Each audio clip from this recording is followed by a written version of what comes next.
सुन रहे हो, गाय बिना कुछ खाए ऐसे खड़ी है। मेरा तो दिल बैठा जा रहा है। इतनी कोमल घास काट कर लाई, लेकिन तुम एक बार देखो तो सही, उसने उसे सूंघा तक नहीं। हमेशा तो कैसे फटाफट खा जाती थी, आज ऐसा क्यों कर रही है भला? अरे मैं भी तो यही सोच रहा हूँ मालती, इनका शरीर जैसे सुस्त सा पड़ गया। देखो आंखें भी कैसी अंदर धसी जा रही है, और घास तो हम रोज ही देते हैं। पता नहीं आज ऐसा क्या हुआ जो मुंह भी नहीं लगा रही है। क्या तुमने इन्हें कोई दूसरी घास दी है क्या? है? नहीं तो उसी खेत के किनारे की नरम घास ही तो दी थी। तुम एक काम करो ना, जतिन डॉक्टर को बुला लाओ। वो आदमी जितना ज्ञानी है उतना ही पशुओं की नस नस को समझता है। ये गाय ही तो हमारा इकलौता सहारा है। अगर ऐसे बेदम पड़ी रही तो मैं कैसे जीऊंगी? जाओ ना, बहुत देर हो रही है, शाम ढल रही है और रात होने को है। बाप रे बाप! अरे बाहर देखो मालती, कैसा तूफान आया हुआ है। आसमान टूट कर बरस रहा है। डॉक्टर जतिन का घर तो काफी दूर है। उस मैदान को पार करके इतनी दूर जाना क्या आसान बात है? पर कोई उपाय भी तो नहीं है। गायों को इस तरह बीमार देखकर मैं हाथ पर हाथ धरकर तो बैठ नहीं सकता। जाना ही होगा। बारिश में थोड़ा भीग जाओगे तो कुछ नहीं होगा, लेकिन गायों की जो हालत दिख रही है वो अब ज्यादा देर बर्दाश्त नहीं कर पाएंगी। तुम एक बड़ा छाता लेकर निकलो। मन ही मन भगवान को याद कर रही हूँ। तुम जल्दी जाओ, जतिन डॉक्टर रहेंगे तो जरूर कोई रास्ता निकलेगा। मैं इनका बदन पोंछ देती हूँ, तुम जल्दी करो। हाँ सही कह रही हो। अरे तुम डरो मत, मैं जा रहा हूँ।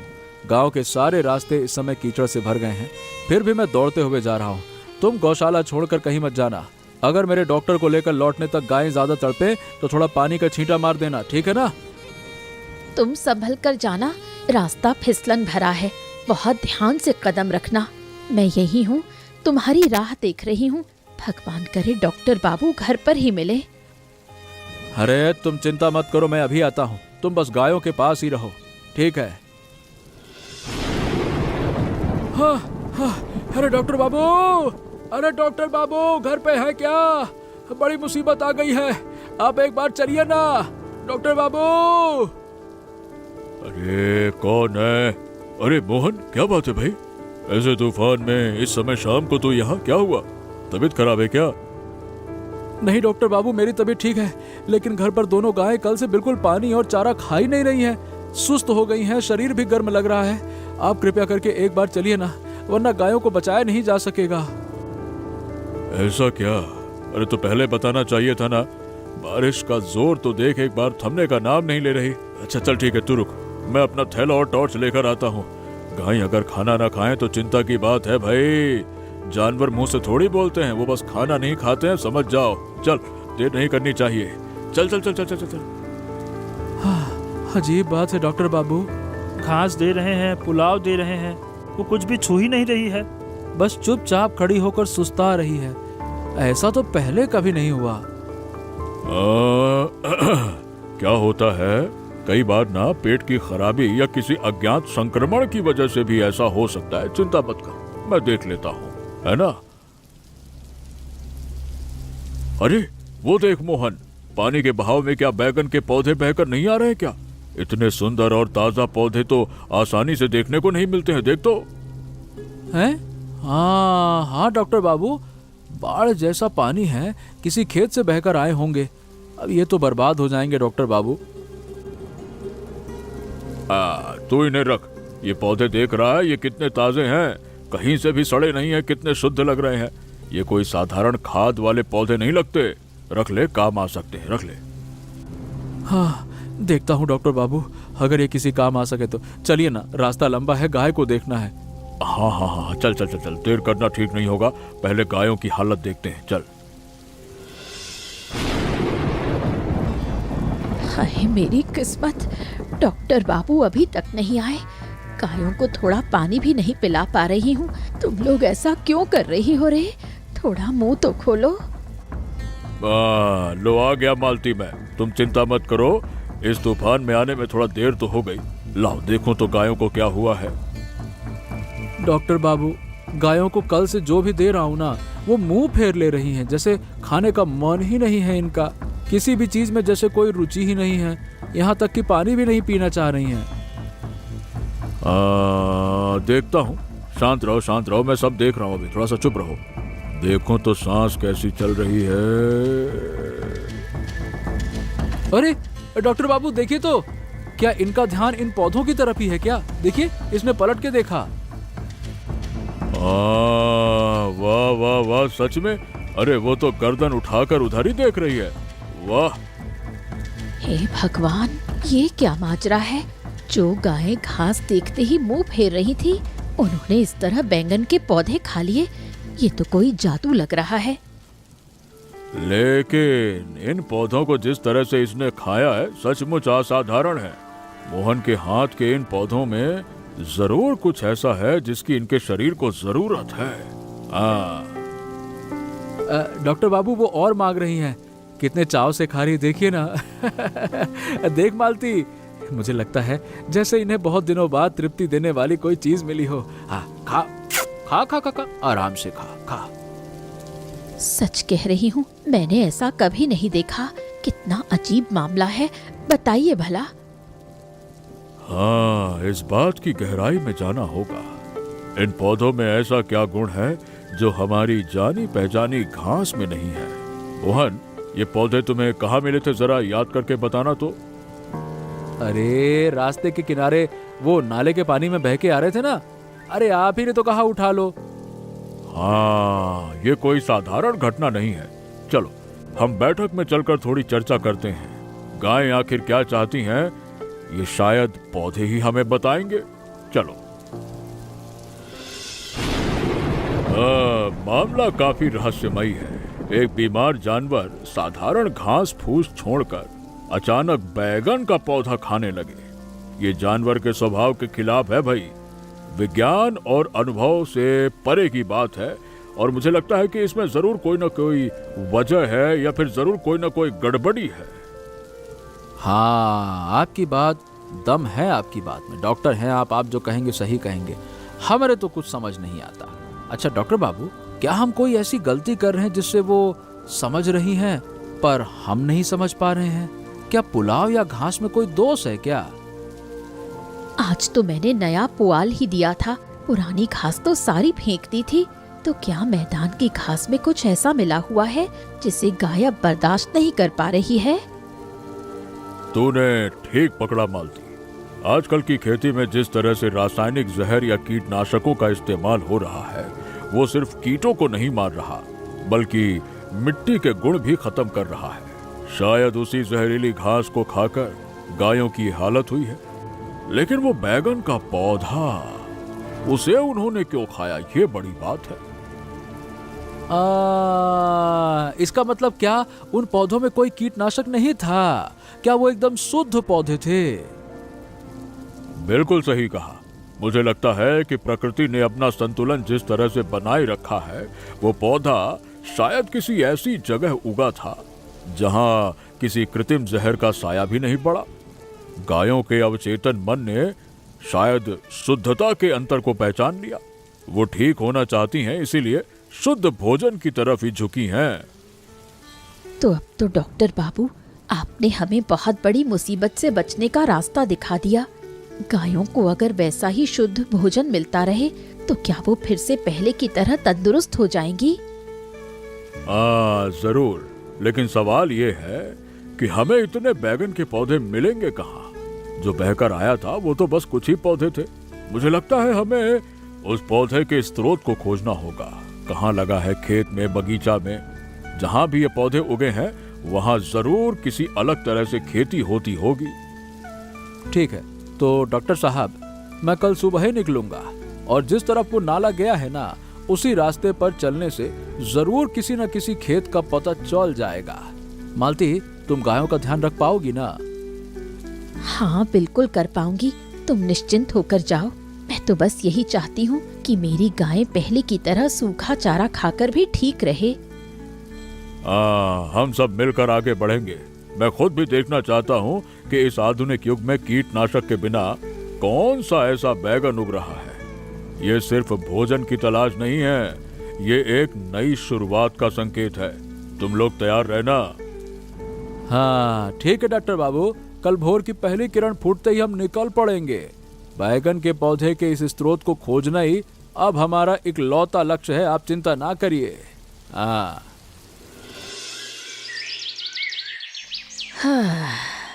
देखो शामली, कल रात की उस भारी बारिश ने सब कुछ तहस नहस कर दिया।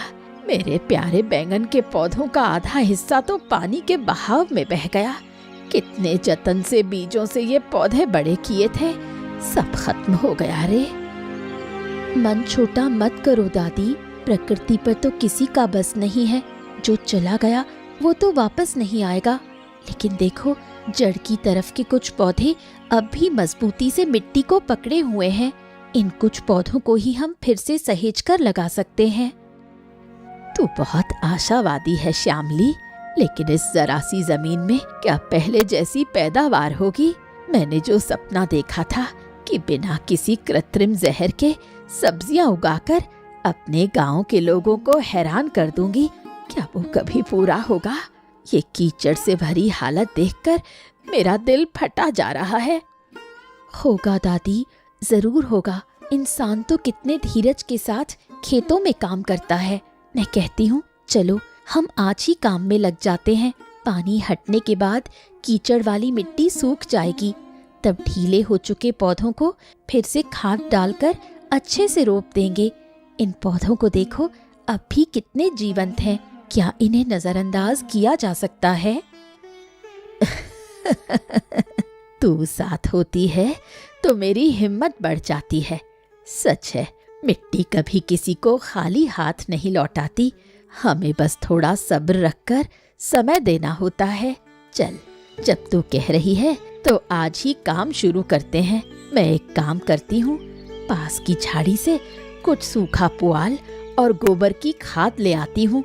मिट्टी को थोड़ा पोषण देना होगा, तब देखना ये पौधे फिर से हरे भरे हो जाएंगे।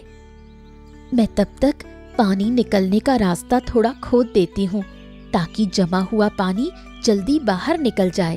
दादी देखना, इन्हीं पौधों से हमें बहुत सारे बैंगन मिलेंगे। हमारी ये मेहनत बेकार नहीं जाएगी।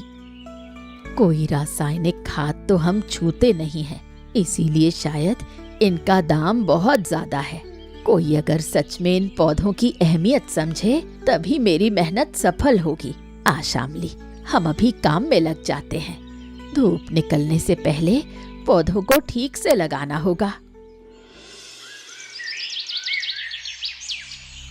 तुम लोग कौन हो बेटा?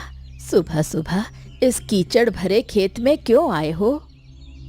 दादी अम्मा, हम बहुत बड़ी मुसीबत में पड़कर आपके पास आए हैं। वो क्या है कि मेरी दोनों गाय ना कल से कुछ खा ही नहीं रही हैं, लेकिन कल रात ना आपके खेत के कुछ बैगन के पौधे जैसे ही उनको मिले ना, उन्होंने बड़े चाव से खाए। हमारे खेत के पौधे? कल के तूफान में तो हमारे बहुत से पौधे बह गए थे। क्या वही पौधे आप लोगों को मिले? बिल्कुल सही दादी अम्मा, आपके इन पौधों में ऐसा क्या गुण है कि गायें बाकी सब खाना छोड़कर इन्हें खाना चाह रही हैं? गुण और क्या होगा बेटा, मैं तो कोई जहरीली दवा नहीं डालती। मिट्टी में सिर्फ गोबर की खाद और पुआल देती हूँ। मिट्टी ही सारा पोषण देती है। अविश्वसनीय, कोई कीटनाशक नहीं है, इसीलिए पौधे इतने शुद्ध हैं और यही असली रहस्य है। तो दादी अम्मा, हमारी गायों के पेट की बीमारी का क्या यही एकमात्र इलाज है? ये तो मैं नहीं कर सकती बेटा, लेकिन जहरीले खाने से जानवरों का पेट तो खराब होगा ही।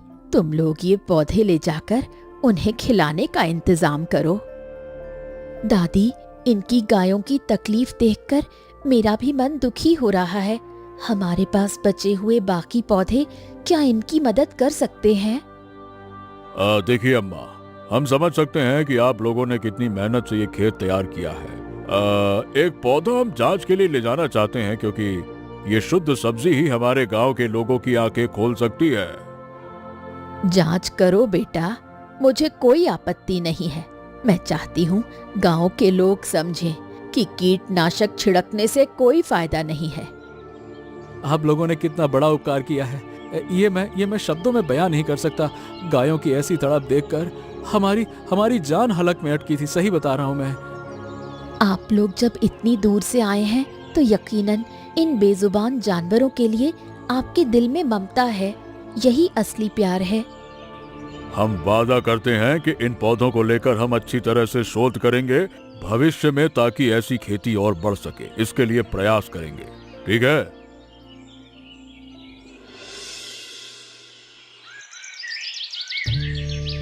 मोहन, अब जांच करके देखा जाए। माधवी, दादी अम्मा का दिया हुआ बैगन का पौधा और साधारण घास में से गायें किसे चुनती हैं? ठीक है डॉक्टर बाबू, मैं पहले साधारण घास देता हूँ इसको, देखते हैं वो क्या करती है। बस बस बस बस मोहन, देखा तुमने, वो घास को छूना भी नहीं चाहती है। घास की महक में ही शायद उन्हें कीटनाशक की गंध आ रही है। अब वो दादी अम्मा वाला बैगन का पौधा दो इसको। अरे ले ले ले, देखिए देखिए देखिए डॉक्टर बाबू, अरे कैसे फुर्तीले अंदाज से खा रही है एकदम। एकदम गप कर गई। उन्होंने सीधे पौधे को मुंह में दबा लिया, देखिए। बिल्कुल सही, देख देख देख देख कितने संतोष से खा रही है। अरे यही तो सबूत है कि वो शुद्ध भोजन ही ढूंढ रही है, देखो। क्या मैं कुछ और पौधे दे दूं? वो तो एक पर रुकी नहीं रही है, देखिए। नहीं नहीं नहीं, ज्यादा मत दो, थोड़ा थोड़ा थोड़ा करके दो। उनका पेट बहुत दिनों बाद शुद्ध भोजन पा रहा है, इसलिए पचाने के लिए समय देना होगा। डॉक्टर बाबू, क्या आपको लगता है कि सारी समस्याओं का हल यही पौधा है? ऐसा है क्या? देखो, ये एक बहुत बड़ा इशारा है मोहन। देखो, गायें कितने चाव से पौधे चबा रही हैं। उनकी थकान जैसे पल भर में गायब हो रही है, देखो। क्या मैं मालती को बुलाऊं? वो तो कल से चिंता के बारे कुछ खा ही नहीं रही है। अरे हाँ हाँ, जरूर बुलाओ, उसे दिखाओ कि गायें कैसे ठीक हो रही हैं। इससे उसके मन का बोझ भी काफी कम हो जाएगा। बुला लाओ। ऊपर वाले का शुक्र है, आखिरकार इन्होंने कुछ खाया।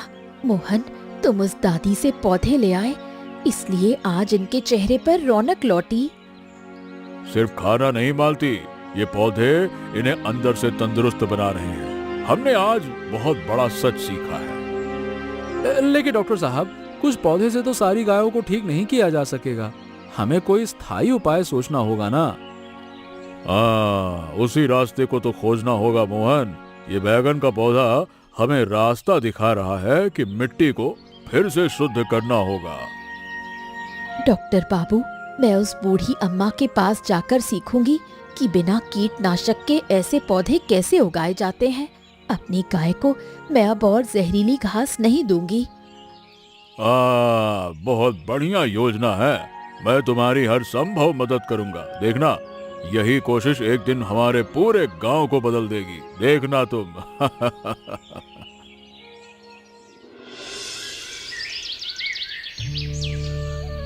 देखो ना मोहन, उस दादी के दिए पौधे खाने के बाद से ही गायों में कैसी फुर्ती आ गई है। उन्हें जैसे नया जीवन मिल गया हो। हाँ मालती, बिल्कुल सही देखा तुमने।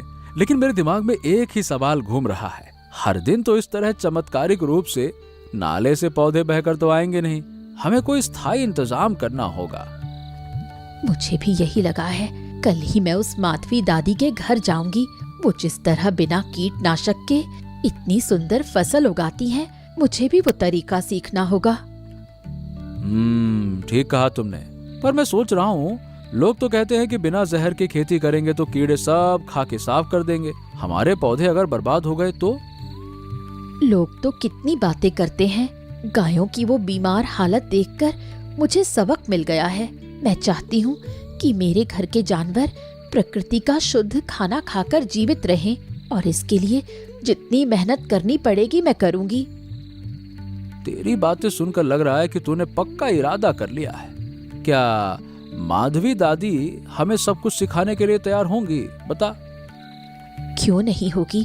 उन्होंने तो खुद ही कहा है कि सब लोग बिना जहर के सब्जियां उगाएं। हमारी लगन देखकर वो यकीनन मुंह नहीं मोड़ेगी। सही कह रही हो। हम दोनों मिलकर अगर एक छोटी सी जगह पर खेती शुरू करें तो हमारे अपने खाने का इंतजाम भी हो जाएगा। बिल्कुल सही। और वैसे भी बाजार से लाई हुई रसायन मिली सब्जियां खरीदकर अपनी गायों और घर के लोगों का शरीर खराब करने का कोई मतलब नहीं है। मेरा डर पूरी तरह से खत्म नहीं हो रहा मालती, पर तेरी जिद देखकर हौसला मिल रहा है। हम बहुत धीरे धीरे मिट्टी की देखभाल करना शुरू करेंगे। हमें अपने इस छोटे से परिवार को जहर के चंगुल से बचाना होगा, और मैं जानती हूँ इस काम में दादी हमारी मार्गदर्शक बनेगी। तो फिर बिल्कुल तय रहा। कल सुबह हम दोनों मिलकर दादी अम्मा के पास जाएंगे, देखेंगे वो क्या क्या सलाह देती है। ऊपर वाले की कृपा से सब ठीक हो जाएगा। देखना, हमारी गौशाला फिर से खुशियों से भर जाएगी।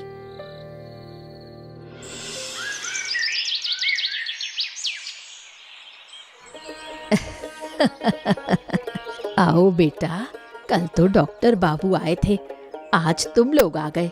क्या सोच कर आए हो, बताओ तो जरा। दादी, हमारी गाय अब काफी ठीक है। ये सब आपके उस जादुई बैंगन के पौधे का कमाल है। सच में दादी अम्मा, अरे हम आपके आभारी हैं, इसीलिए तो आपके पास आए हैं। अगर आप हमें थोड़ा सिखा दें कि बिना कीटनाशक के ऐसी फसल कैसे उगाई जाती है, मजा आ जाएगा। आहा, यही तो चाहिए। इंसान अगर अपनी मिट्टी के गुण को समझने लगे, तभी तो ये दुनिया सुंदर बनेगी। दादी, मोहन भैया और मालती दीदी आपकी ये बात सुनकर बहुत खुश हैं। वो अपने घर के आंगन में खेती करना चाहते हैं। हाँ दादी, बाजार की जहरीली सब्जियों को अब हम गायों को नहीं खिलाना चाहते। उन्हें तड़पते देखकर बहुत दुख होता है। सुनो बहू, कीटनाशक के बिना खेती करने का मतलब सिर्फ सब्जी उगाना नहीं है। इसका मतलब मिट्टी से दोस्ती करना है। लेकिन कीड़े लग गए तो क्या करेंगे दादी अम्मा? लोग तो कहते हैं कि दवा ना छिड़के तो कीड़े सारे पौधे खाकर खत्म कर देते हैं। कीड़ा तो उसी पौधे को ज्यादा खाता है जिसे कृत्रिम खाद देकर उसकी प्राकृतिक शक्ति को खत्म कर दिया गया हो। हमें अपनी मिट्टी को पहले सेहतमंद बनाना होगा।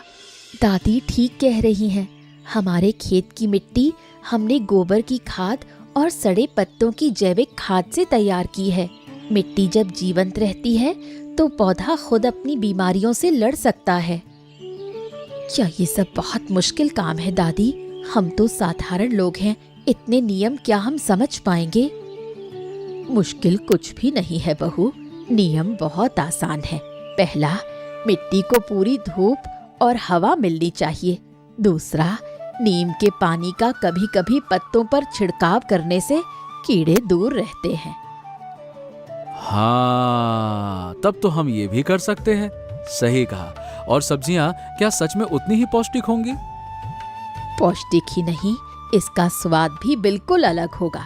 तुम लोग जब अपने हाथों से मेहनत करोगे तब पौधे के हर पत्ते की भाषा समझने लगोगे। पता है मालती दीदी, हम रोज शाम को पौधों से बातें करते हैं। वो जैसे जवाब देते हैं, ये बहुत आनंद देने वाला काम है। दादी, आप हमें सब कुछ सिखा दीजिए, हम ठीक ठीक पालन करेंगे। अपनी गायों को हम फिर से तंदुरुस्त बनाकर ही दम लेंगे। तुम्हारी इस जीवों के प्रति दया को देखकर ही मैं खुश हूँ। कल सुबह तुम्हारी जमीन पर मैं और श्यामली आएंगे। हम खुद ही देख लेंगे कि वहाँ की मिट्टी कैसी है। आप खुद आएंगी? अरे, ये तो हमारे लिए बहुत बड़ी बात है। हाँ, ठीक है, हम तैयार रहेंगे हम। आओ, चाय पी लो। उसके बाद मैं तुम्हें कुछ देसी बीज दूंगी। ये हाइब्रिड नहीं, एकदम शुद्ध बीज हैं। हम आपके कर्जदार रहेंगे दादी। आपके सिखाए रास्ते पर ही हम नए सिरे से जिंदगी की शुरुआत करेंगे।